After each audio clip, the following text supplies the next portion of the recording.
Hello friends, today we have to see part of particular solution. First we have to see meaning of particular solution, means definition. Particular solution of a differential equation. Particular solution of a differential equation which can be obtained from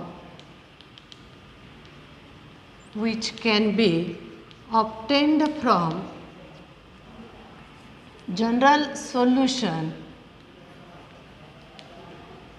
by giving a particular values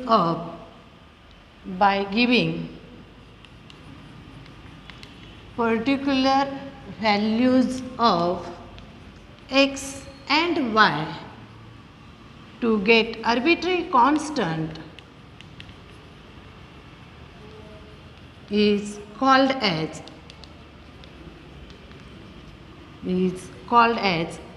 particular solution. In previous video we see how to find general solution and next step is particular solution. You have to given any differential equation. तुम्हाला काय केलेलं असतं? Differential equation दिलेलं असते. त्या differential इक्वेशनचा अगोदर काय करणार तुम्ही? व्हेरिएबल सेपरेट करणार. Means variable separable form. Then you find, take integration both sides, then you get general solution. General solution आपल्याला मिळतं आणि जनरल सोल्यूशनमध्ये एक्स वाय कॉन्स्टंट सी असतात. पर्टिक्युलर व्हॅल्यूज कसं काढतो तर आपल्याला एक्स आणि वायच्या किमती दिलेल्या असतात. त्या एक्स आणि वायच्या किमती जनरल सोल्यूशनमध्ये घालायचं, मग कॉन्स्टंट सीची किंमत मिळते आणि ती सीची किंमत पुन्हा ह्या जनरल सोल्यूशनमध्ये घातला की तुम्हाला ते पर्टिक्युलर व्हॅल्यूज मिळते. ह्या जनरल सोल्यूशनमध्ये तुम्हाला काय केलेले असतात? Giving x equal to something and y equal to something काय असेल ते किमती दिलेल्या असतात and then you have to find particular solution. अशा पद्धतीने आपण पर्टिक्युलर सोल्यूशन काढायचं. Now today we have to see some examples. पुन्हा सांगते, डिफरन्शियल इक्वेशन दिलेले असतात, त्याचं व्हेरिएबल सेपरेबल फॉर्म करणार, मग त्याच्यावर जनरल सोल्यूशन मिळतं. पर्टिक्युलर व्हॅल्यूज तुम्हाला एक्स आणि वायच्या दिलेल्या असतात. त्या पर्टिक्युलर व्हॅल्यूज जनरल सोल्यूशनमध्ये घातल्या एक्स वायच्या किमती तर तुम्हाला कॉन्स्टंट सी मिळतो आणि ते येणारं इक्वेशन पर्टिक्युलर सोल्यूशन असते. पर्टिक्युलर सोल्यूशनमध्ये कॉन्स्टंट सी नसतो, हे लक्षात ठेवायचं. Now we have to see examples. एक्झाम्पल्ससाठी पुन्हा सांगते, एक्झरसाईजमधला आपल्या टेक्स्टबुकमधलं एक्झरसाईज 6.3 आहे, त्यामधला हा क्वेश्चन नंबर 3 आहे. एक्झरसाईज 6.3 क्वेश्चन नंबर पुस्तकामधलं तुमचा हा क्वेश्चन नंबर 3 आहे. Find particular solution of 3 into e raised to x tan y dx plus 1 plus e raised to x sec square y dy equal to 0 when x equal to 0 y equal to pi. Find particular solution of, हे तुम्हाला equation दिलेलं आहे आणि परत particular solution काढायला सांगतात तेव्हा तुम्हाला एक्स आणि वायच्या अशा किमती दिलेल्या असतात. When x equal to 0 y equal to pi. पहिला दिलेलं इक्वेशन आहे तसं आपण लिहून घेऊया. सोल्यूशनमध्ये पहा, late 3 into e raised to x tan y dx plus 1 into e raised to x sec square y dy equal to 0. अगोदर काय करूया, एक्सची टर्म एका बाजूला, वायची टर्म दुसऱ्या बाजूला RHSला घेऊया. Therefore 3 into e raised to x tan y dx equal to RHS असताना होणार तो minus 1 plus e raised to x sec square y dy. आता आपण काय करूया, व्हेरिएबल सेपरेट करायचे आहेत. Function of x d x एका बाजूला आणि function of y d y एका बाजूला. मग हा 1 plus e raise to x हा जो ब्रॅकेट आहे तो एल एच एसला घ्या, डिवाइड होतो टॅन वाय आर एच एसला. Therefore 3 e raise to x divided by 1 plus e raise to x d x equal to minus sec square y. L H एसचा tan y R H एसला जाऊ द्या, म्हणजे in divide by tan y d y. आता सगळे terms एका बाजूलाच घेऊ आपण. 3 into e raise to x upon 1 plus e raise to x d x मायनसचा होणार plus sec square y tan y d y equal to 0. This is our variable separable form because in this equation here the terms function of x dx plus function of y dy. Therefore this equation is our variable separable form. Now we have to find its first general solution, and for general solution we integrate both sides. Therefore integrating both sides, integrating both sides. Here 3 is constant and therefore constant term is taking outside the integration sign. Therefore this is written as 3 into integration e raised to x divided by 1 plus e raised to x dx plus integration sec square y divided by tan y dy equal to C1. We have to integrate both sides. Now see the first term, first integration e raised to x divided by 1 plus e raised to x. थोडंसं observe केला की लक्षात येते तुम्हाला 1 plus e raise to x त्याचा derivative काय येतोय पहा. 1चा येतो 0 आणि ई रेस टू एक्सचा येतो ई रेस टू एक्स. म्हणजे ह्या डिनॉमिनेटरचा डेरिव्हेटिव्ह कुठे आहे, न्यूमरेटरमध्ये आहे. तसंच सेकंड टर्म ऑब्झर्व करा. डिनॉमिनेटरमध्ये टॅन वाय आहे, न्यूमरेटरमध्ये सेक्स स्क्वेअर वाय आहे. टॅन वायचं डेरिव्हेटिव्ह सेक्स स्क्वेअर वाय, त्यामुळे डिनॉमिनेटरचं डेरिव्हेटिव्ह न्यूमरेटरमध्ये प्रेझेंट आहे. आणि त्यासाठी आपल्याला एक स्टँडर्ड इंटिग्रेशन आठवतं आहे का पहा. Formula using integration f dash x divided by f of x d x.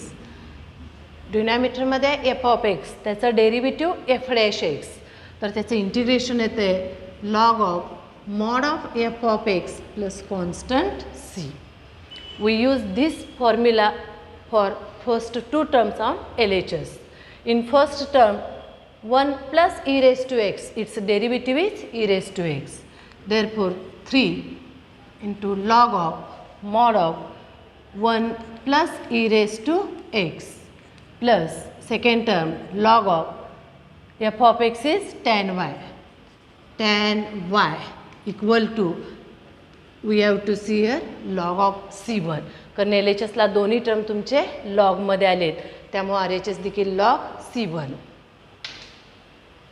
Now we use here logarithmic rule. Logarithmic rule is here log of m raised to n, then its value is, its answer is n into log m. We use this rule for first term. Therefore log of 1 plus e raised to x bracket cube plus log of tan y equal to log of C1. लक्षात येतं आहे आपल्याला तो हा rule first टर्मसाठी वापरलेला आहे. तसंच आणखीन एक आपण फॉर्म्युला वापरणार log m plus log n equal to log of m into n. हा फॉर्म्युला देखील इथं आपण वापरणार. मग असं आहे इथं therefore log of 1 plus e raised to x bracket cube into tan y equal to log C1. therefore दोन्हीकडे लॉग आहे. एल एच एसला ही एकच टर्म आहे, आर एच एसला ही एकच टर्म आहे, त्यामुळे काय येणार बघा log of 1 plus e raised to x bracket cube into tan y equal to C1. This is our general solution,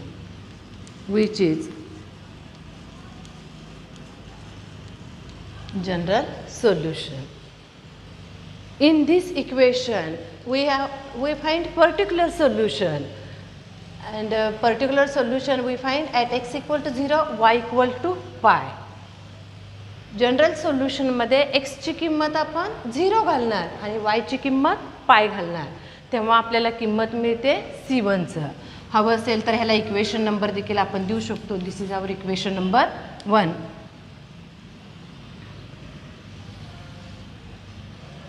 now we put x equal to 0, y equal to pi.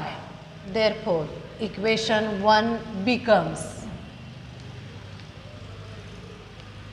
1 plus e raised to x is 0, and पुन्हा bracket q, into tan y, that is tan pi, equal to C1. e raised to 0, something base काही असू द्या, index 0 असेल तर किंमत असते 1. 1 plus 1 bracket raised to 3 into tan pi. tan pi ची किंमत किती येते पहा. tan 0 is 0, therefore tan pi 0 into 0 equal to C1. 1 plus 1 2, 2 चा क्यूब येतो 8, पण 8 into समथिंग म्हणजे 0 न कशालाही गुणलं तर उत्तर आपलं 0 येते. therefore C1 equal to 0. आता आलेली ही किंमत, आता आपण काय झालेलं आहे, कॉन्स्टंट C1 मानत गेलो, त्यामुळे आपल्याला C1 आलेलं आहे. बऱ्याच वेळेला C मानतो आपण, त्यामुळे C ची किंमत मिळते. आलेली ही C ची किंमत और C1 ची किंमत ह्या इक्वेशन 1 मध्ये घालायचं. therefore put C1 equal to 0 in equation 1. therefore 1 plus e raised to x bracket cube into tan y equal to C1 नाही, पण C1 ची किंमत 0. This is our particular solution.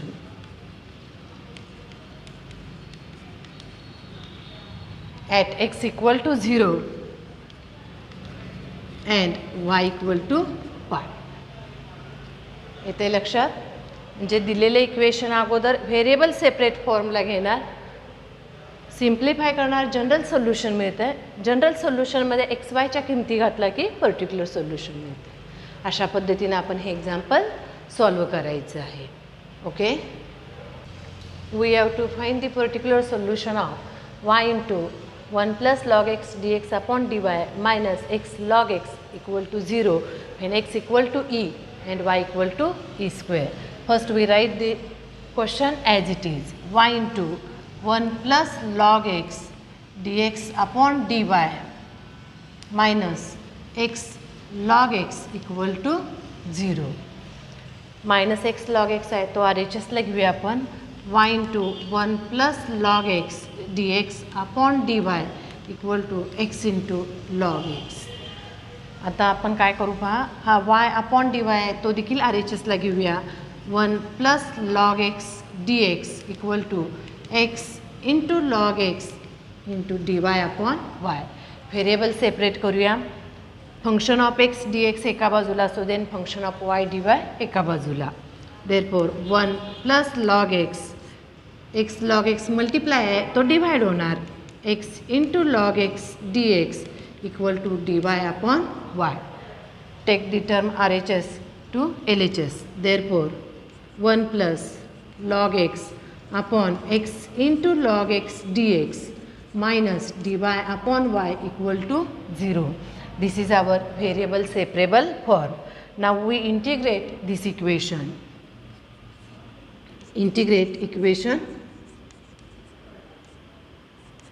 Integrating equation 1 both sides.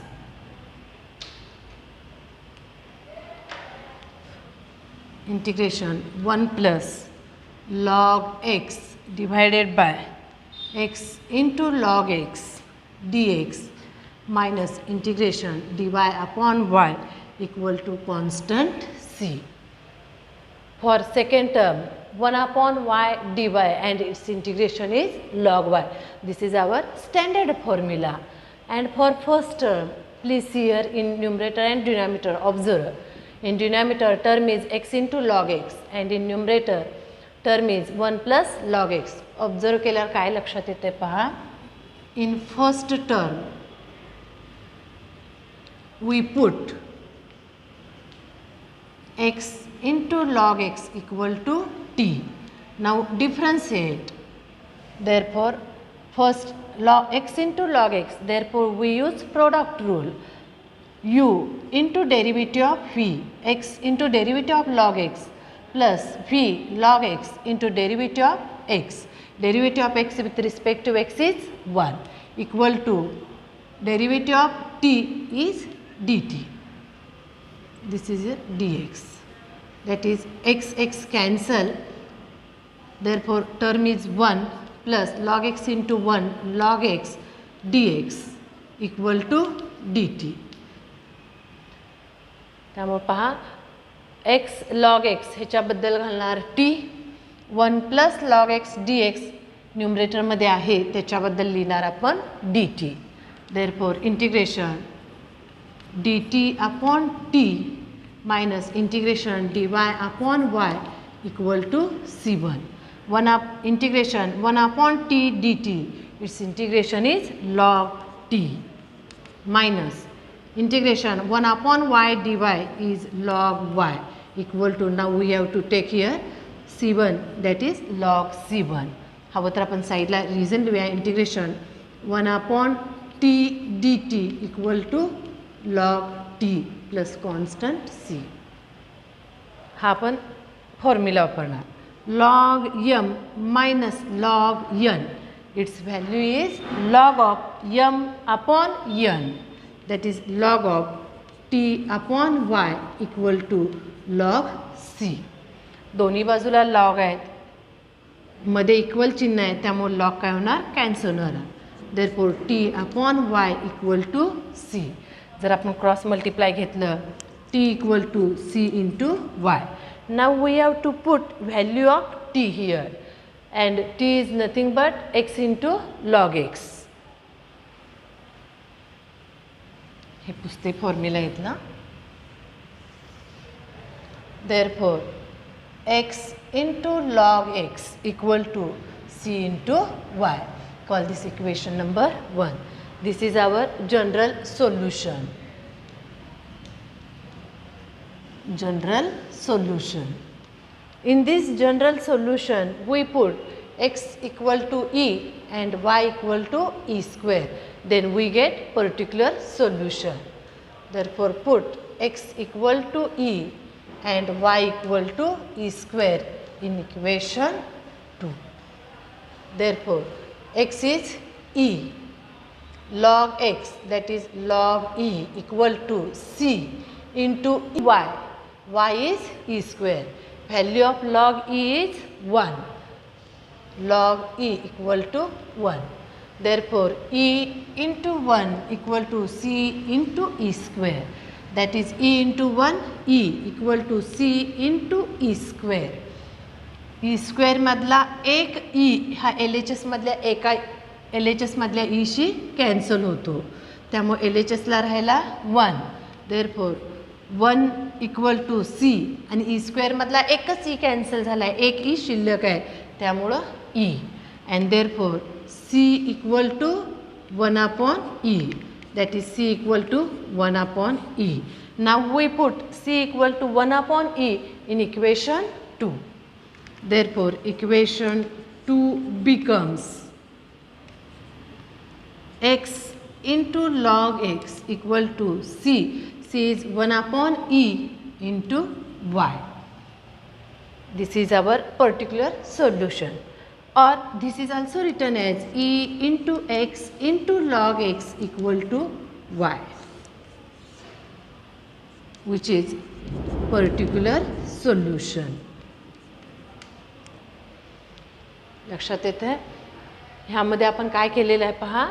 अगोदर term RHS ला घेतले, function of x d x, function of y d Y घेतलेला आहे, जो व्हेरिएबल सेपरेबल फॉर्म म्हणतो. इंटिग्रेशन घेतलं, इंटिग्रेशनमध्ये आपण इथं फर्स्ट टर्मला एक्स लॉग एक्सबद्दल टी घातलेला आहे, डिफरन्शिएट केलेला आहे, त्यामुळे येणारा व्हेरिएबल टी आणि वाय आलेला आहे.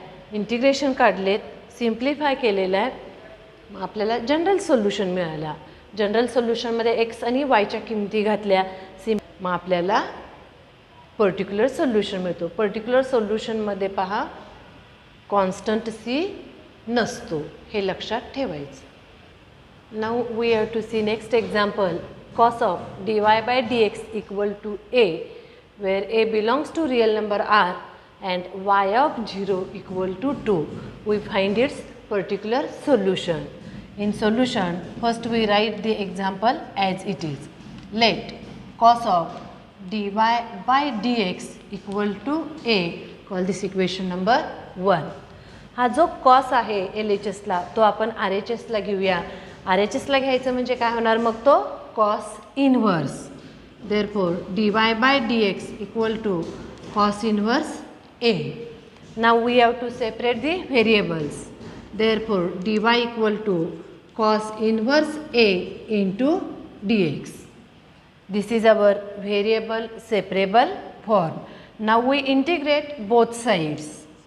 Therefore integrate or integrating both sides. Therefore integration dy equal to integration cos inverse a dx. Cos inverse a is constant, therefore this term takes outside the integration sign. Therefore integration dy equal to cos inverse a integration 1 dx plus constant c1. Integration of dy आहे तर coefficient काही नाही म्हणजे 1 आहे. 1चं integration येतं y equal to cos inverse a constant आहे तसंच असणार आहे into integration 1 dx. This is x plus constant c. आता हा आपला झाला general solution. Call this equation number 2 which is general solution.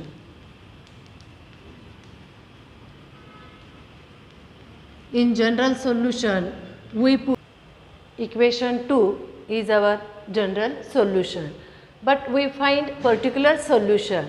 For particular solution here we have to given a belongs to real number r and y of 0 equal to 2, means value of x is 0, that is x equal to 0 and value of y equal to 2.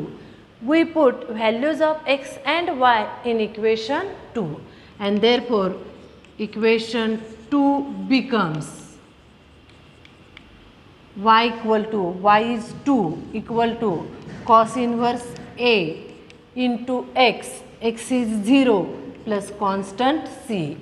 0 into something 0, therefore 2 equal to 0 plus c and therefore c equal to 2. Now we put value of c equal to 2 in equation 2. Therefore again we say that we write here equation 2 becomes y equal to cos inverse a into x plus constant c, c equal to 2. This is our particular solution. We again simplify this equation as it is. हा plus 2 आहे तो LHSला घ्या, त्यामुळं y minus 2 equal to cos inverse a into x. तसंच हा x multiply केलेला आहे डिवाइड करून घ्या. Therefore y minus 2 upon x equal to cos inverse a. आणि हा कॉस इन्व्हर्स RHSला आहे तो देखील आपण LHSला घेऊ शकतो, त्यामुळे लिहिणार cos of y minus 2 upon x equal to a. And this is our final particular solution, which is particular solution.